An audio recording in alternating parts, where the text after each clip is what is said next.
విధేయతకే అర్థము చెప్పిన వినయ మనస్కుడా, విధేయులుగా మాదిరి చూపిన మనుజ కుమారుడా, విధేయతకే అర్థము చెప్పిన వినయ మనస్కుడా, విధేయులుగా మాదిరి చూపి మనుజ కుమారుడా, అవిధేయత తొలగించుమయా, నీ దీన మనసు కలిగించుమయా, అవిధేయత తొలగించుమయా, నీ దీన మనసు కలిగించుమయా, విధేయులు అర్థము చెప్పిన వినయ మనస్కుడా, విధేయులుగా మాదిరి చూపిన మనుజ కుమారుడా, అవిధేయత తొలగించుమయా, నీ దీన స్థితి కలిగించుమయా, అవిధేయత తొలగించుమయా, నీ దీన మనసు కలిగించుమయా, విధేయతకే అర్థము చెప్పి వినయ మనస్కుడా,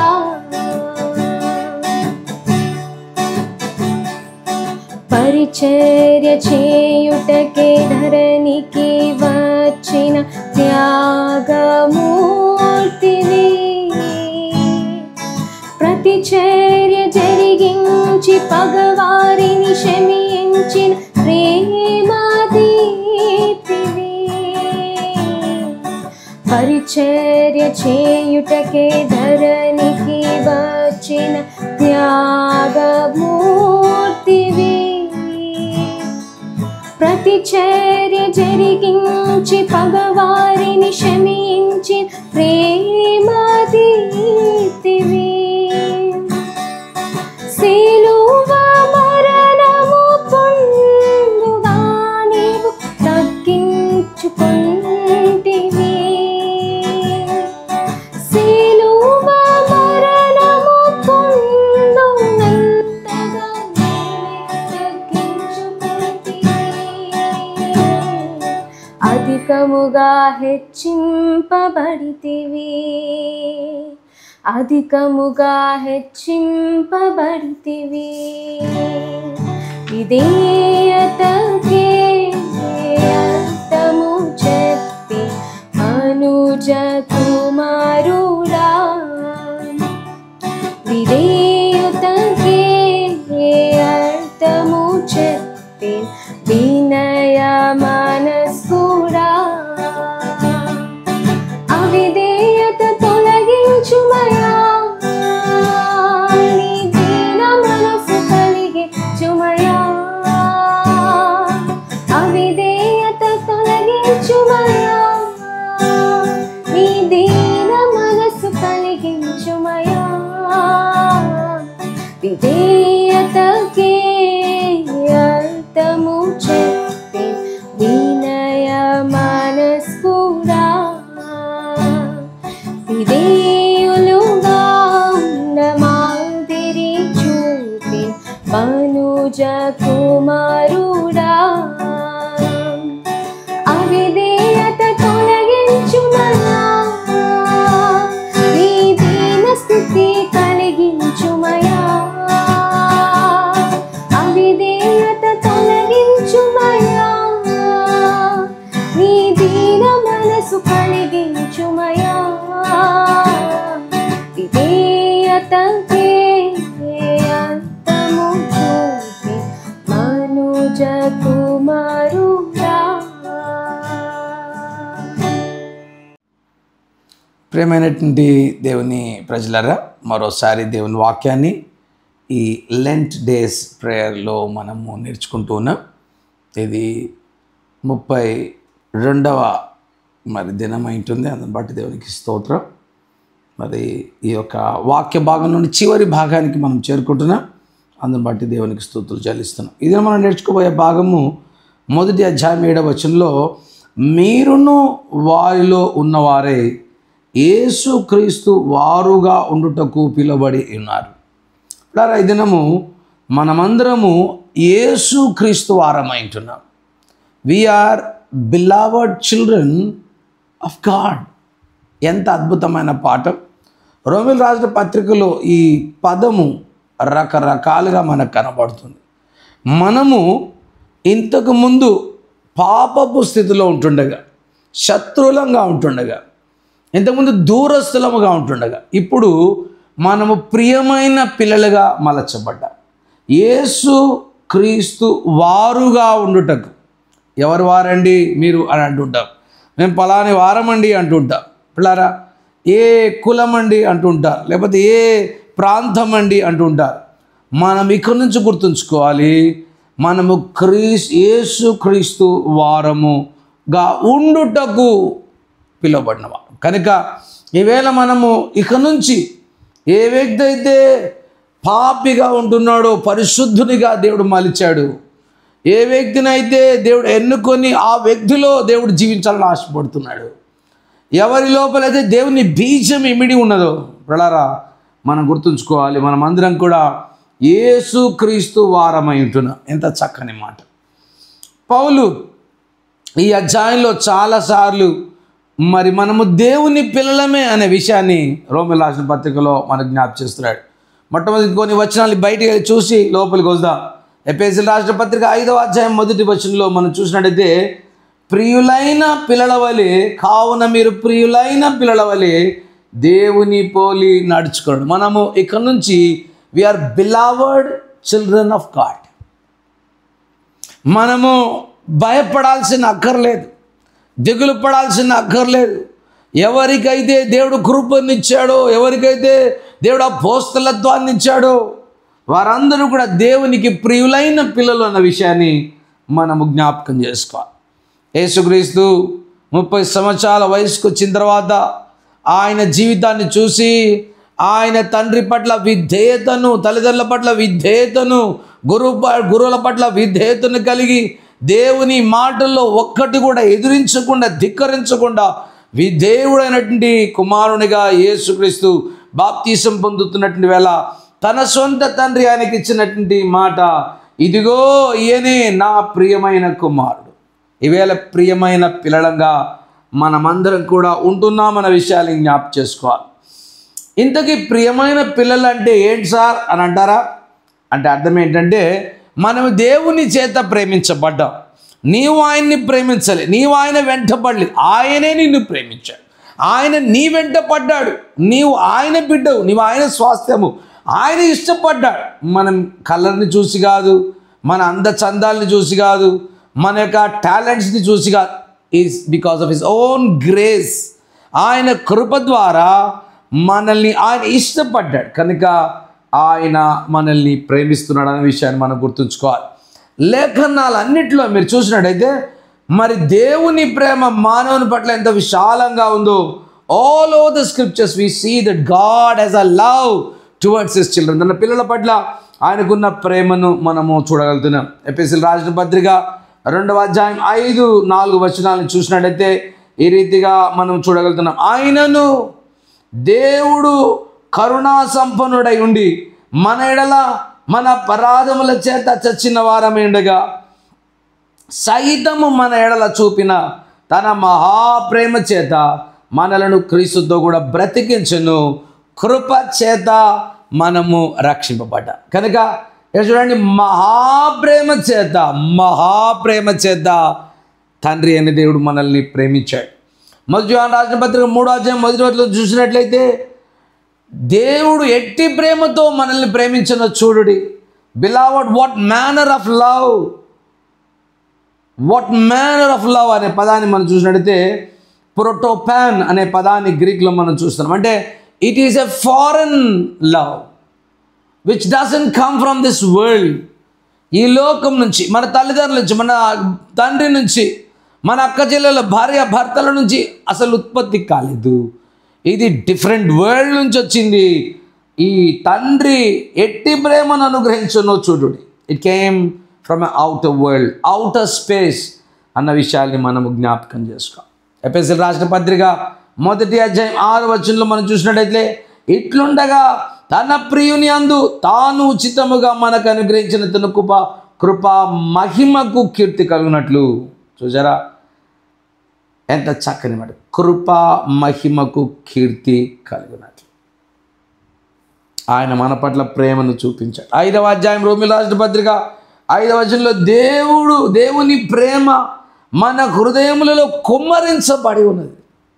కనుక ఈవేళ దేవుడు మనల్ని ఎలా ప్రేమించాడో మనం చూడగలుగుతాం. పిల్లరా, ఏదైనా క్లుప్తంగా కొన్ని విషయాల్ని నేను రోమీయులకు రాసిన పత్రిక 8వ అధ్యాయం 31 నుంచి 39 వచనాల వరకు మీకు ఒక 10 తలంపులను గుర్తు చేసి నేను ముగించాలని ఆశిస్తాను. మొట్టమొదటిగా ఈ వచనాల్ని మనము చదువుకుందాం. రోమీయులకు రాసిన పత్రిక 8వ అధ్యాయంలో నుంచి ఒక 10 ట్రూత్స్ని నేను మీకు జ్ఞాపకం చేయాలని ఆశపడతాను. మొట్టమొదటిగా 31వ వచనంలో దేవుడు మన పక్షాన ఉండగా, ఎవరైతే దేవునికి బిలావర్డ్ చిల్డ్రన్, ఎవరైతే ప్రియమైనటువంటి పిల్లలో, వారితో దేవుడు అంటున్న మాట ఏంటంటే గాడ్ ఈజ్ ఫర్ అస్. దేవుడే మన పక్షాన ఉన్నాడు. ప్రియులైనటువంటి పిల్లల పక్షాన దేవుడు ఉన్నాడు. కనుక ఈ లోకంలో మనము దేనికి భయపడాల్సిన అక్కర్లేదు, దేనికి జడియాల్సిన అక్కర్లేదు. దేవుడు నిన్ను ఎన్నుకున్నాడు, దేవుడు నిన్ను ఇష్టపడ్డాడు, దేవుడు నిన్ను కోరుకున్నాడు. కనుక యు ఆర్ ఆ స్పెషల్ చైల్డ్ ఆఫ్ గాడ్. కనుక దేవుడు మన పక్షాన ఉన్నాడు. అందరికీ కాదు, ఎవరినైతే ఆయన కృపతో అపోస్తలత్వాన్ని ఇచ్చి ఆయన ఎన్నుకున్నాడో వారి పక్షాన ఆయన ఉంటూ ఉన్నాడు. రెండవది చూసినట్టయితే అదే 31వ వచనంలో మనకు విరోధి ఎవడు? There is no enemy for God's children. ప్రియమైన బిలవర్డ్ చిల్డ్రన్కి మరి విరోధి ఎవరు కూడా విరోధులు లేర్పులారు. They will also tremble at us. మనల్ని చూసి భయపడతాడు అపవాది. ఎందుకంటే మనము దేవునికి ప్రియులైన పిల్లలము కనుక. అందుకని పౌలు అంటున్నాడు, దేవుడే మన పక్షాన ఉండగా మొదటిది, రెండవది మనకు విరోధి ఎవరు లేరు. ఒకవేళ అపవాది దండెత్తి మన మీదకి వచ్చిన, ఆయుధాలను తీసుకుని వచ్చిన, ఏ ఆయుధం కూడా నీ మీద వర్ధిల్లదు. అందుకనే నీవు దేవునికి ప్రియమైన బిడ్డవు అన్న విషయాన్ని మనం ఎప్పుడుగా గుర్తుంచుకోవాలి. పిల్లారా, 1వ అధ్యాయం 7వ వచనంలో యేసు క్రీస్తుగా వారిగా ఉండుటకు దేవుడు మనల్ని పిలుచుకున్నాడు. కనుక you doesn't have an enemy. ఒకవేళ ఎనిమీ ఉన్నప్పటికీ వాని ఆయుధాలు ఏవి కూడా వర్తిల్లవు. ఇదే అధ్యాయంలో 8వ అధ్యాయం 32వ వచనంలో చూసినట్టయితే చూడండి ఎంత చక్కని మాట మనము చదువుకోవచ్చు. తన సొంత కుమారుని అనుగ్రహించుటకు వెన్ను తీయక మన అందరి కొరకు ఆయన అప్పగించిన వాడు ఆయనతో కూడా సమస్తమును మనకు ఎందుకు అనుగ్రహించాడు. మూడవ గొప్ప తలంపు ఏంటంటే, ఏదైతే నీ హార్ట్స్ డిజైర్ అయి ఉంటున్నదో, ఏదైతే నీవు ఆశపడుతున్నావో దాన్ని ఆయన ఇవ్వడానికి సిద్ధంగా ఉన్నాడు. Whatever need is he is ready to fulfil our heart's desire. ఏదో నేను మీకు చెప్తున్నాను కదా, మీ హృదయ వాంఛలు దేవుడు తీరుస్తాడు. లేఖనాల్లోనే మీ హృదయ వాంఛలు నేను తీరుస్తా. మీరు నాకు ప్రియమైన పిల్లలు, నా ఒడిలో కూర్చోబెట్టుకున్నట్టు నా పిల్లలు, నేను ఇష్టపడి కోరుకున్న నా పిల్లలు అంటున్నాడు. కనుక పిల్లారా, he will fulfil our heart's desire. సమస్తమును మనకు ఎందుకు అనుగ్రహించాడు? క్వశ్చన్ ఫామ్లో ఉంది. నిశ్చయంగా ఆయన సమస్తాన్ని మనకు అనుగ్రహించే దేవుడు అన్న విషయాల్ని మనము జ్ఞాపకం చేసుకోవాలి. ఎంత చక్కని మాట. కనుక ఈవేళ ఆయన సమస్తాన్ని మనకు అనుగ్రహిస్తాడు. యేసుక్రీస్తు యోహాను రాసిన సువార్త 14వ అధ్యాయంలో ఇలా అన్నాడు, మీకు ఏది ఇష్టమో అడుగుడి, ఏది ఇష్టమో, ఎనీథింగ్ యూ కెన్ ఆస్క్ అంటున్నాడు. కనుక పిల్లారా, ఈవేళ ప్రియమైన పిల్లల కొరకు దేవుడిచ్చే మూడవ గొప్ప అద్భుతమైన వాగ్దానం ఏంటంటే, నీ హృదయ వాంఛలను తీరుస్తావు. 4వ తలంపును 33వ వచనంలో మనం చూసినట్టయితే, దేవుని చేత ఏర్పరచబడిన వారి మీద నేరము మోపువాడేవాడు. ఎవ్వరూ కూడా మన మీద నేరం మోపలేరు. ఏ వ్యక్తి కూడా నీ మీద నేరం మోపలేరు. All the charges against you will be nullified before Christ.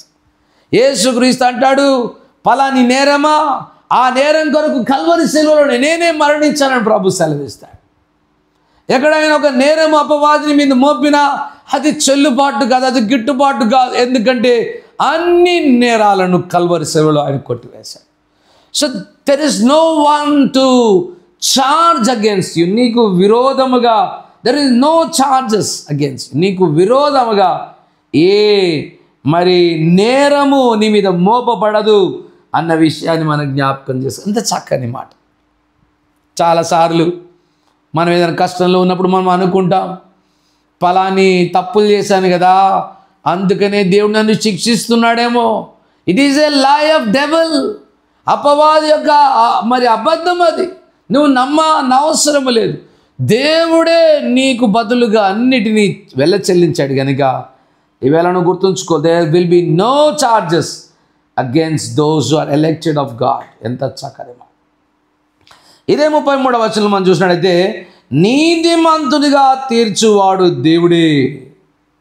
No more criminal, you are no more criminal, you are no more an wicked one. కనుక నీవు వ్యభిచారివి కావు, దొంగవు కావు, పాపాత్ముడవు కావు. నీవు నీతిమంతుడుగా దేవుడే తీర్చాడు. You are righteous in the sight of God. దేవుని దృష్టికి నీవు నిందారహితుడు, అనించుడవు, ఏ దోషము లేని దోషరహితుడవు. ఎందుకంటే నీవు దేవుని ప్రియమైన బిడ్డవు అన్న విషయాన్ని మనము గుర్తు చేసుకోవాలి. 34వ వచనంలో వచ్చినట్లయితే, శిక్ష విధించువాడెవడు? ఇక శిక్ష లేదు. దేవుని ప్రియులైనటువంటి పిల్లలకు there is no condemnation because he died for you. నీ కొరకు ఆయన మరణించాడు, నీ కొరకు ఆయన తిరిగి లేచాడు. కనుక ఇక శిక్షా విధి లేదు. No more condemnation. 34వ వచనంలో మనం చూడగలుగుతున్నాం, శిక్ష విధించువాడు క్రీస్తు. ఎంత చక్కని మాట. అంతేకాదు, అదే 34వ వచనంలో 7వ తలంపును చూసినట్టయితే ఏమంటున్నాడు చూడండి, మన కొరకు ఆయన విజ్ఞాపన కూడా చేయువాడు ఆయనే. ఎప్పుడైనా కష్టంలో ఉంటే, అమ్మా నాన్న ఫలాని కష్టం వచ్చింది, నా కొరకు ప్రార్థన చేయండి అంటారు కదా మన అమ్మను నాన్నను. అలా కోరుకుంటూ ఉంటాం మన జీవితంలో. కానీ గుర్తుంచుకో, మనందరి కొరకు ఆయనే విజ్ఞాపన చేస్తూ ఉన్నాడు. ఆయనే మన కొరకు విజ్ఞాపనకర్తగా ఉంటున్నాడు. ఆయన మన కొరకు దివారాత్రులు ప్రార్థిస్తున్నాడు. నీ తల్లి కంటే, నీ తండ్రి కంటే, నీ సంఘము కంటే, నీ కాపరి కంటే, నీ స్నేహితుల కంటే హీఈస్ ద వన్. ఆయన దేవుని కుడి పార్శ్వంలో ఉన్నవాడును, మన కొరకు విజ్ఞాపన కూడా చేయువాడు ఆయనే. ఆయనే విజ్ఞాపన చేస్తున్నాడు. He is an intercessor for us. 7వ గొప్ప సత్యం అది. అంతేకాదు, 5వ వచనంలోకి వచ్చినట్లయితే, ప్రియులారా, క్రీస్తు ప్రేమ నుండి మనలను ఎడబాపు వాడు ఎవడు? ఎవరు కూడా మనల్ని సపరేట్ చేయలేరు. ఏది సపరేట్ చేయలేదు.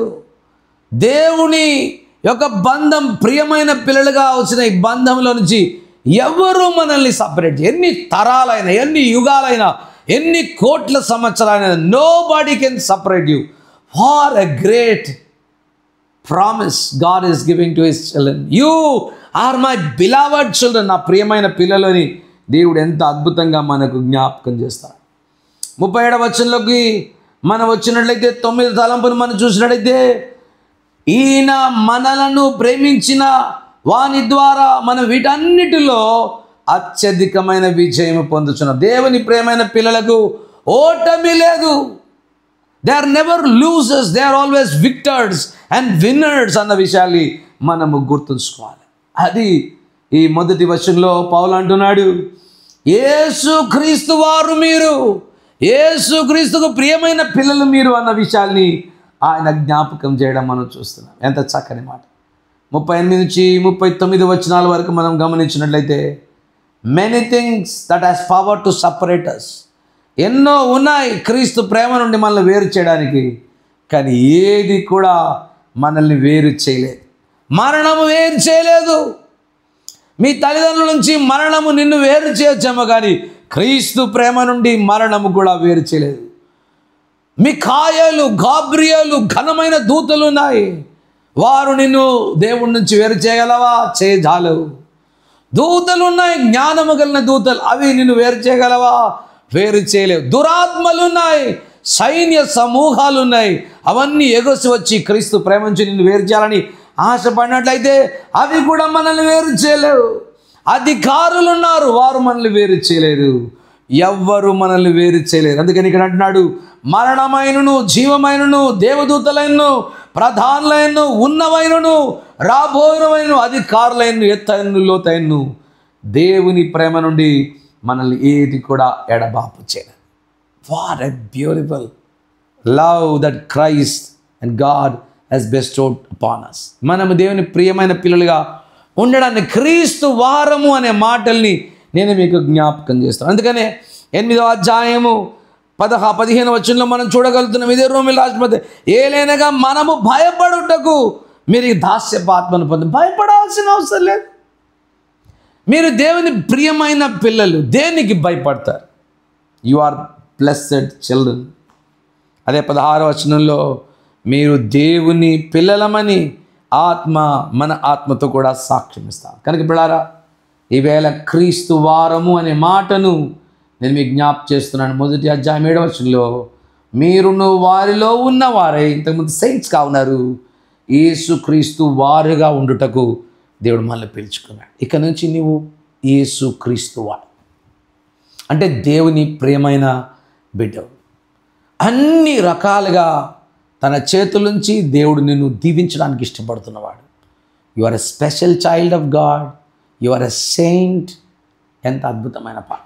ఈ చివరి మాటలో 3 విషయాలు చూపించారు. మొదటిది, you are a saint, and number 2, you are a beloved child of God. రేపటి దినం మనం చూడబోతున్నాం, ఆయన మనల్ని ఉన్నతమైన పిలుపుతో పిలిచాడు. ఈవేళ what a great privilege God has given to you. ఈవేళ ఎంత గొప్ప అవకాశాన్ని, ఎంత గొప్ప ప్రివిలేజ్ని నువ్వు పోగొట్టుకున్నట్లయితే, ఎంత గొప్ప రక్షణను నువ్వు నిర్లక్ష్యం చేసినట్లయితే, దేవుడు నీలో ఉంటాను పరిశుద్ధంగా ఉండని చెప్పినట్టు ఆ గొప్ప ప్రివిలేజ్ని నిన్ను పాడు చేసుకున్నట్టు, నీ బ్రతుకును మురికి చేసుకున్నట్లయితే, నేను పరిశుద్ధులను నిన్ను ఎన్నుకున్న ఈ దేవాలయంలో ఉంటాను సెలవిచ్చిన ఈ గొప్ప ఆజ్ఞకు భిన్నంగా నీవు జీవించినట్లయితే ఎలా తప్పించుకుంటావు? తప్పించుకోజాలి. కనుక ఈవేళ ప్రవహిస్తున్నటువంటి గొప్ప ప్రివిలేజెస్, మొదటి privileges, you once were a sinner, now you are a Saint.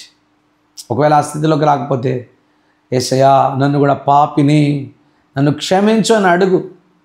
రెండవది, నీ ప్రియమైన దేవుని బిడ్డగా కావాలి. ప్రభువా నన్ను కూడా ఇష్టపడు, నాకు కూడా కృప చూపించు, నాకు కూడా రక్షణ భాగ్యాన్ని అడిగినట్లయితే, ప్రభు నామమున ప్రార్థించువారు తప్పకుండా రక్షింపబడతారు. ఈవేళ నువ్వు అడుగు, ఆయన నిన్ను క్రీస్తువానిగా చేసుకుంటాడు. అంతేకాదు పిల్లారా, మనము ఆయన చేత పిలువబడిన వారం. ఈవేళ నిన్ను కూడా పిలుస్తున్నాడు. ఆయన చెంతకు వస్తావా? ఆయన నిన్ను పరిశుద్ధునిగా మారుస్తాడు. ఆయన చెంతకు వస్తావా? ప్రియమైన బిడ్డగా నిన్ను చేసుకుంటాడు. ఆయన పిలుపును ఈవేళ అందుకొని ఇంత గొప్ప రక్షణలోకి రా. ఒకవేళ నువ్వు రక్షింపబడిన బిడ్డ అయితే పరిశుద్ధంగా ఉండడానికి ఇష్టపడు. ఆయన నీలో ఉంటాడు, నిన్ను సర్వ సమృద్ధిలోకి ఆయన ఆశీర్వదిస్తాడు. ఈ మంచి మాటల్ని దేవుడు దీవించి ఆశీర్వించును గాక. ఆమేన్. ప్రార్థన చేసుకుందాం. నమ్మదగిన దేవా, సత్యస్వరూపైన తండ్రి, నీ మహిమలో నీ ప్రజలందరినీ కనికరించండి. ఈ విత్తబడిన వాక్యము నీ బిడ్డల హృదయాల్లో ఫలవంతంగా చేయండి. నీవెంతగా వారిని ఇష్టపడ్డావు, ఎంతగా కోరుకున్నావు, ఎంతగా వారిని మరణాల వారిపైన నీ మనస్సును పెట్టావు మేము జ్ఞాపకం చేసుకున్నాం. నిండు దీవెనలతో నీ ప్రజల్ని నింపండి, కప్పండి. నీ వాక్యాన్ని మరణాన్ని నూరంతలుగా ఫలవర్తించండి. యేసు నామమున ప్రార్థిస్తున్నాం గొప్ప తండ్రి.